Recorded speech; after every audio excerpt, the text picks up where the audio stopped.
All right, people, you know that sound is the Unfiltered Band. That is episode number 62. As I've got my dude, my longtime friend, former teammate, Jim Duquette, here with me for episode 62. Unfiltered Band, always here. We appreciate them. You can jump on the Unfiltered Revolution at Casey Stern. If you're on Twitter, get in the bio and jump on the YouTube channel and like all the comments and everything else. And if you don't like it, then leave. Duke. Leave, get out. Just get out. It's just that simple. First of all, first Sunday out of the way, prospects for your Ravens, because I know like where your allegiances lie when you're not working. Like, you feel good? Yeah, I was feeling good for sure. I mean, it was interesting. I was in New York and I'm around a bunch of Jets fans, and they're all optimistic in game one, and I'm going, "Wait, I don't know what you guys are watching. I know this is not going to be much of a game. I'll give you guys 2 touchdowns." And they're like, "No way, I'll take 5 points. I'll take the points." And I'm like, "All right, here you go. 5 points. I'm offering you 14." I still won. By one. They won by 15, right? Was it 24-9? I did one by 15. Yeah. Took Lamar a little time to get warmed up, but once he got to the right towards the end of the second quarter, it was basically over from that point on. And come on, Joe Flacco, there was the Ravens, scraps 5 years ago. Yeah, the revenge game with Joe Flacco. And by the way, if Lamar Jackson had the Braves as his team, they would have already signed him for 1/10 of the money that he's actually worth. So it's, unfortunately, didn't work out that way for you. I want to talk a bunch of Mets stuff, but I got to start here because I love telling stories with guests. And I was saying this in a tweet that I sent you a couple of weeks ago. So, and I'm glad everyone's okay. So, I'm not joking at the expense of it. It's a good restaurant, but PJ Clark's, which is it's like 52nd and 7th, somewhere around that area in Manhattan, right? Somewhere around there. There's one downtown too by is by there? the World Trade? Yeah, in the Brookfield area, right in Battery Park. Yeah, so there's a second one, but that's more recent. Yeah, that's more recent. Okay, I think that's since I left, because so they had a fire and everybody's okay. So that's why I can tell the story. But when I saw the tweet about it, the first thing that I thought of, and I texted Duke, was our dinner, like our sit down, like a mob sit down. So tell me at any point that I'm overdoing this story, because I could do that sometimes. So you had just joined MLB.com. We were about to start working together, and we worked together in 2 different places. But this is when did you get there? Like 2007? It's like 07. Yeah, 07. Yeah. Okay. Yep. So end of 07. Yeah. Okay. End of 07. We were going to be working together, and I said to you, again, stop me at any point. This story is not true.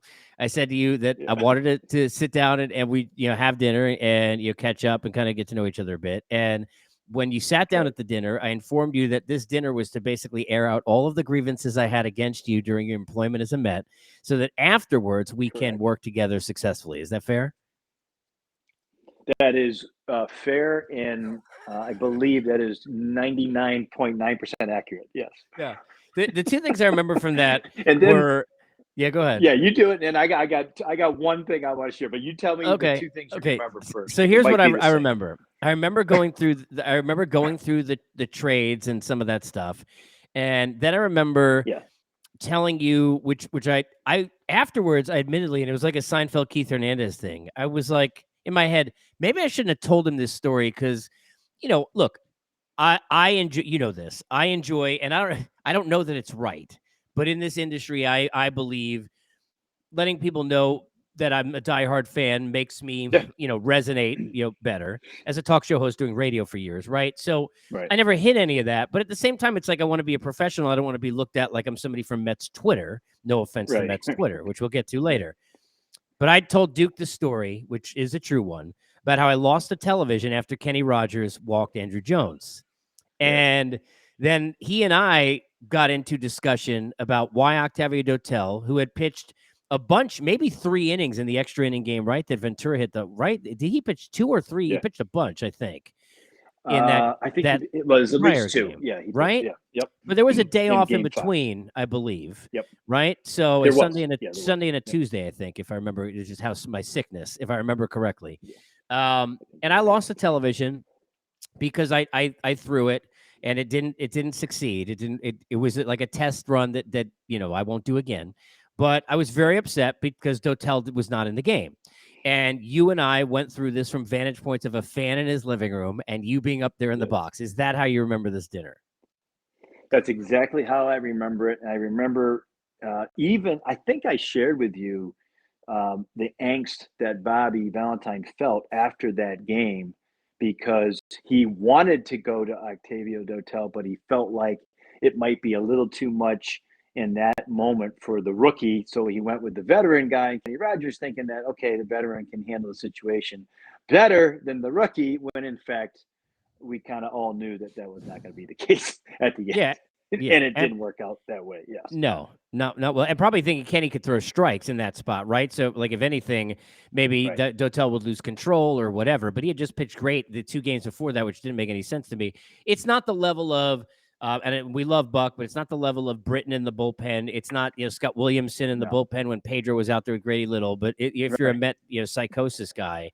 Now, was there something else that you were going to tell me that you remembered? Because I probably don't remember how So, stupid I was during that conversation. So you want to remind me?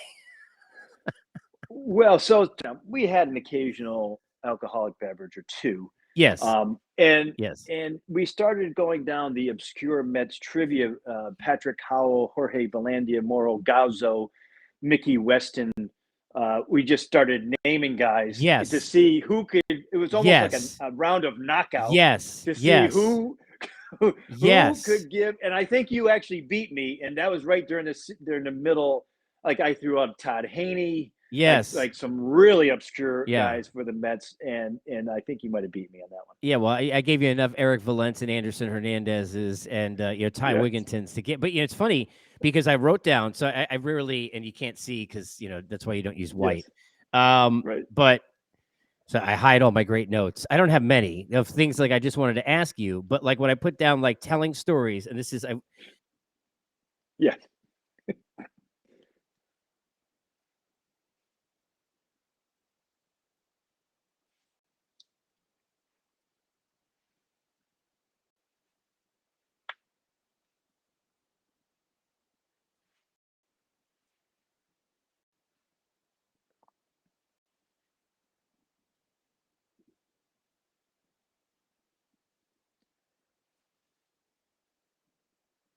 And we're back.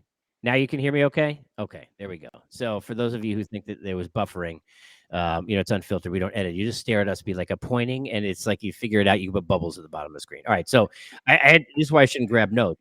So I had the 2 notes. I had you at PJ Clark's Hotel, and the second thing I wrote were napkin Yes. random Mets because of how many times we would be at places. I remember, Oh my and God. it may have been in Manhattan. But we would get back from ballparks when we, and people who work in this business know this, people leave the stadium and you think you have traffic. By the time that we get back, it's like even in New York, every bar is closed. And you just want a nightcap, you Right. had a long day. And I remember specifically we're at some bar where the owner was like, we'll leave it open a little bit longer. It was like 3:15 in the morning. And this is what you and I were doing.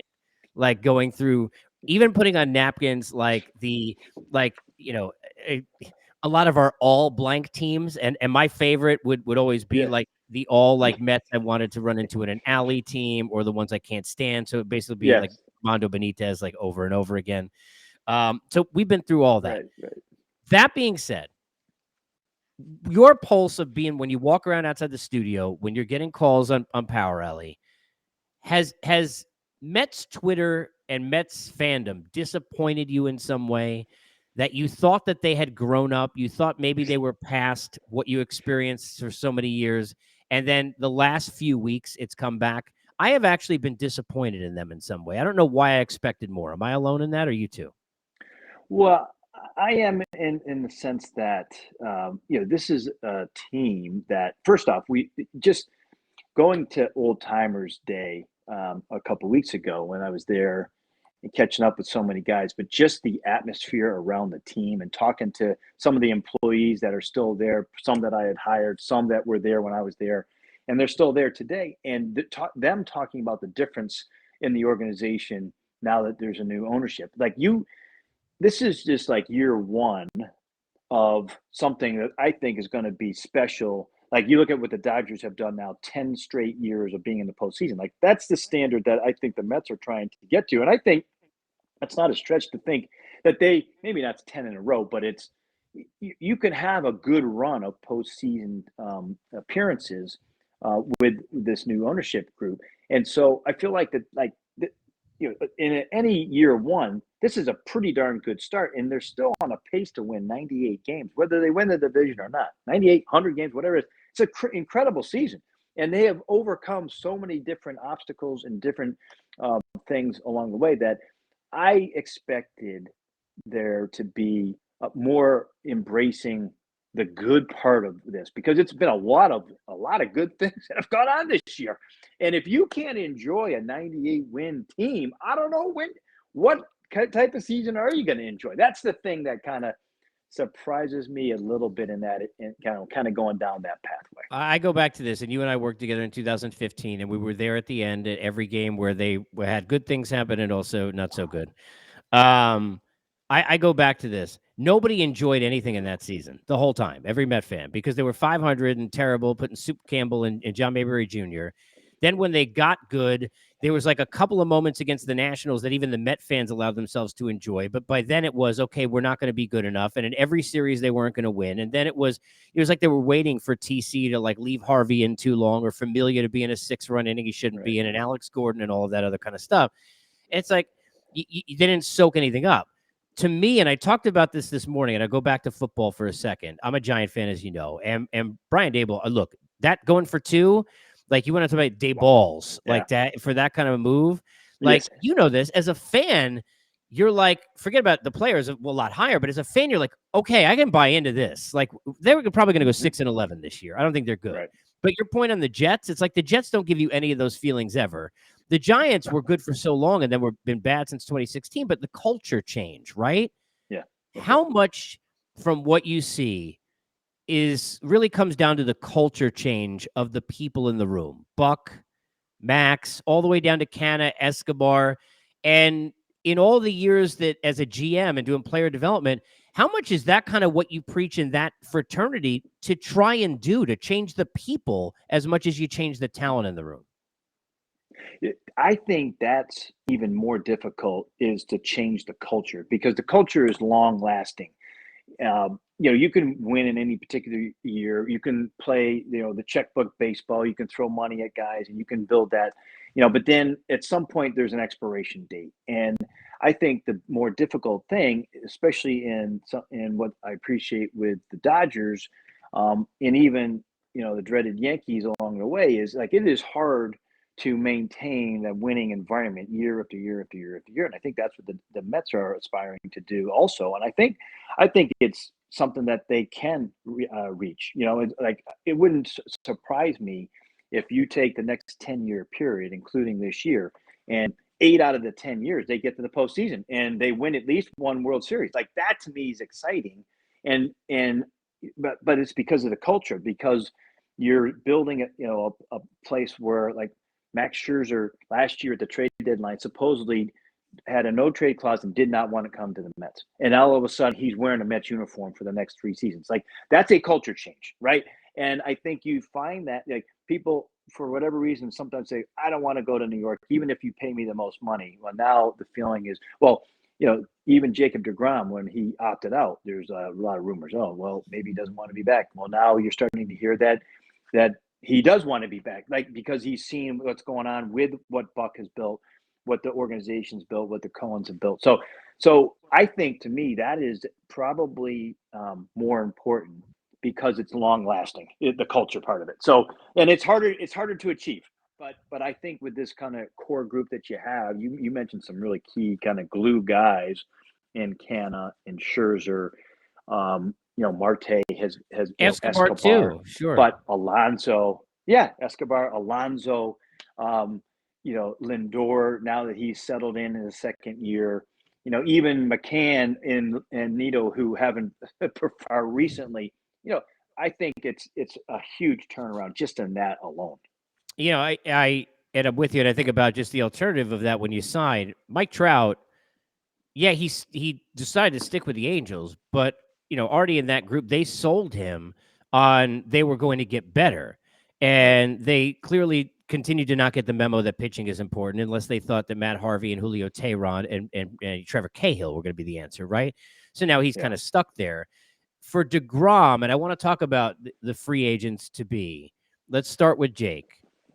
If I had to give you, and I do these in jest because I used to love and I don't know Chris Broussard well, but I always laughed at the LeBron has a 78.7% chance to rejoin to join the Heat. It's like, really, like, where'd you come up with that? Honestly, a protractor? Like, what does that mean? Right. So now making fun of that and making you do it. Yes. Would you put, I'll ask it this way. Gut feel, would you put DeGrom coming back north of 50%? And how far, Yes. like considerably north of 50, you feel very good about it? I wouldn't say considerably north, 62.2%. No, I would say, I think it's better than 50-50. Yeah. How much more, I don't know at this point. I think it's sometimes hard to sort through the negotiation aspect of it, right? So there has to be in any type of, you're trying to get, as much money and whatever you think you deserve. That's part of this, so sorting out the fact that, he's a Florida kid and, doesn't care that much to be, talking to the media all that much, which he wouldn't be the first New York athlete Right. to be that way. So it's not that unusual, but he still loves New York and he loves the fan base. And I really think this is about negotiation and, pitching, staying healthy and getting more money on an AAV, level. It can measure it to the way the way you view him in the sport as a pitcher. I think, was it Canna called him Mark Canna called him an alien. Like he is incredible when he's healthy. He's the best pitcher. I don't even think there's a question in the sport. The whole issue and the whole trick part of this is, what kind of health is he going to have over the next couple of years? I don't know. That you can flip a coin and be more accurate. That's more 50-50. I don't know. I don't think anybody knows. I don't think he knows. But I think that I think this is all part of the negotiation for me. And I would be at this point, as you hear more and more about it, I would be surprised at the end of the day. When you look at the pitching staff, I really like Taijuan Walker. I like his story. I don't think people give enough credit, and I know we're going back over regime, but the fact that the Mets got him and nobody else got him, and like he was getting down to like a 2-year, $20 million deal, whatever it was, off that short. Like, I can't even believe that, right? Coming off what he did in Seattle, because there were so many bad contracts that were given out for pitchers at that time, going back 2-3 years ago. As much as I love Taijuan Walker, do you see it as he's probably gone?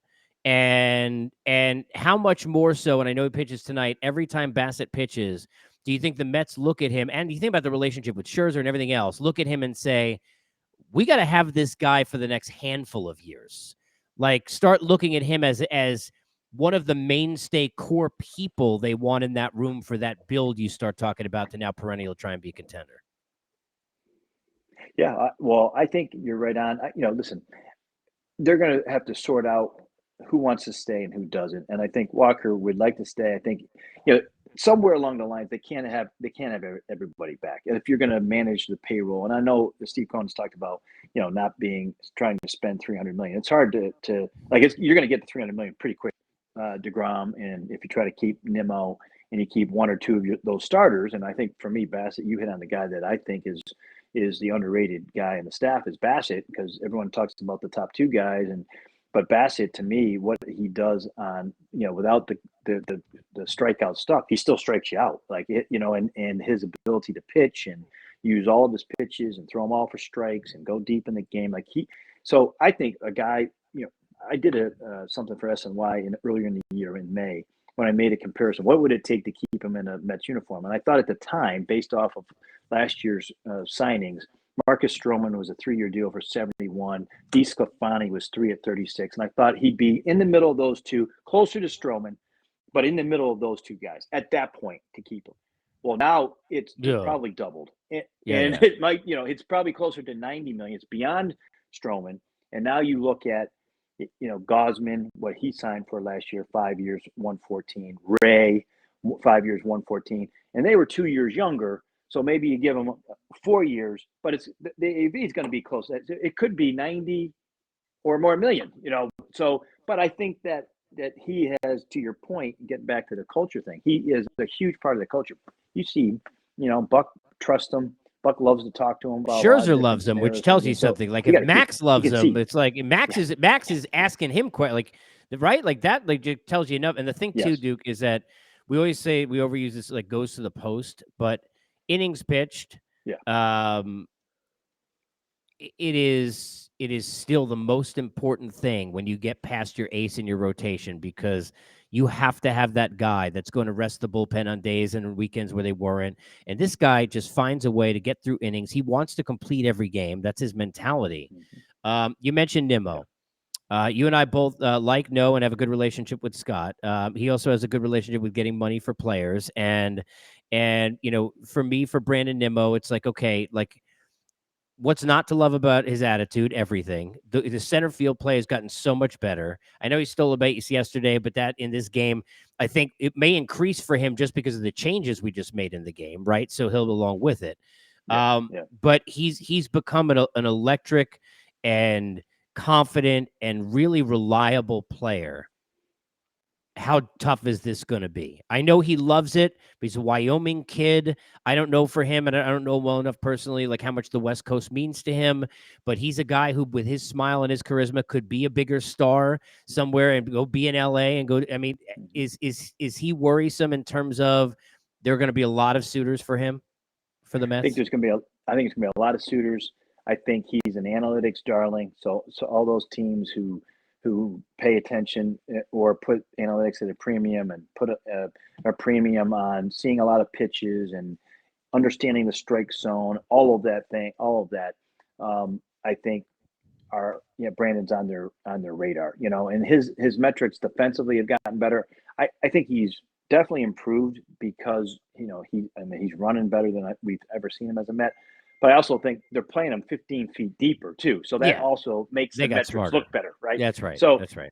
They got smarter about it. He got smarter about it. So I think that part of it, he's going to score high. I think what concerns me is once you get out in the free agent market, Scott does his magic. The price tag is going to get pretty steep pretty quickly, and that might push him to another club. I think he has a preference to stay in New York, and to me, it's always about, okay, does Brandon tell Scott Boras, hey, listen, do the best you can, but I still want to sign back with the Mets, like you saw with Freddie He Freeman. might. He seems like the type of guy who may do that, Duke, right? I mean, he's the kind of guy who may do that. And for people who think like Scott then turns back and says, well, no, screw you. That's not what happened, because you go back to the Harper deal, which is the example I always give, where he had on the table, $50 million, whatever it was a year from LA for 3-4 years, and then go back out on the market. And here's Bryce telling him, no, I want to sign a $13 million deal for less money. And that's not what Scott wanted to do, but that's what Bryce wanted to do. Right. That's exactly when you look at the rest of this season, is it fair to say, prioritizing everything that can go right, go wrong, that number one right now is the concern with Marte? Because he is so important, the balance in the lineup, Duke, everything that he does for that team. And for me, he deepens your bench when he's in there, because then you could play with the Naquins and the Ruffs and some of these guys and maybe find the right spots to use them. Can the Mets make a run if Marte is not fully healthy? How much is it almost a must for them that they have the good version of a healthy Marte to have a chance here in October? I think because of his importance at the top of the lineup, I think it's difficult, not impossible, to make a deep run, but it's difficult to do that. If they were getting more production out of their DH spot, which they haven't so far, then say, okay, they might be able to get by with Marte. Or if Escobar continues to swing the bat the way he has, and it looks like Canna, with some of his adjustments mechanically, he's starting to swing the bat better. Like, they need one more guy of the group of Naquin, Vogelbach, Ruff, Vientos, that group there, or more production out of the catching, which hasn't been great all year. They need one more guy out of that group to make sure that the lineup is deep enough. If without Marte, they don't stack up offensively with the Dodgers or the Braves. And even with Marte, they might be a tick behind him, but they're much, much closer, obviously, with him there. So that's an important guy. And for me, it's more of a. I'm glad they put him on the injured list because it seemed like for me that thing was lingering way more longer than you want. And I think that by doing that and by doing what they did with Scherzer, that you have a better chance of them both being healthy when you want them to be. Last one, kind of like a two-parter here, but I think if you see it differently, let me know because you're closer to it than I am. But the way I saw it, and people were crazy with Beatty, and then they wanted Vientos. You could hear it and you see it in the way the pitchers talk about him. The pitchers on that mound want Guillermo in the infield. Okay, they want him in the infield, and Buck loves him and wants him in the infield. And by the way, I'm all into all of that. So because of that, I ask you, with the way Escobar is hitting, is there a scenario now where we see Guillermo at third or let's say Guillermo at second, Escobar at third, and McNeil in left, and you try and shift Canada right? Because when I'm looking at this, I'm thinking to myself, the fact that Jeff McNeil's been great at second, but you can't take Escobar out of the lineup right now, right? So you're not going to put Guillermo at third, and Escobar's not a bad defender, so I think you could use him at DH if you wanted, I guess, and then put Guillermo at third base. But do you think Guillermo is going to change things up now where we maybe see a situation if Escobar keeps hitting this way, where until Marte gets back, maybe McNeil goes in the left, and would they try Canna in right to get both of their bats in the lineup? I think that's a very good solution to the issue. I think it's a good problem to have because Guillermo has been like if you go back in time at the beginning of the year and now we're talking about how important Guillermo is. You're going what? Who? Right. Who? What? Luis is as a backup, right? He may go to AAA, but he has been so valuable that he's he could be that guy as you mentioned, and because McNeil played well in left field. You feel comfortable of that shift, like you said. There's also that DH spot that you could put Guillermo at third, as a possibility and keep McNeil at second. But I DH also Escobar? You DH Escobar the way he's hitting? Yeah. But the way he's swinging the bat. Yeah. And especially because, you're not getting production out of that position. Maybe a solution, to get a little bit more productivity out of that spot.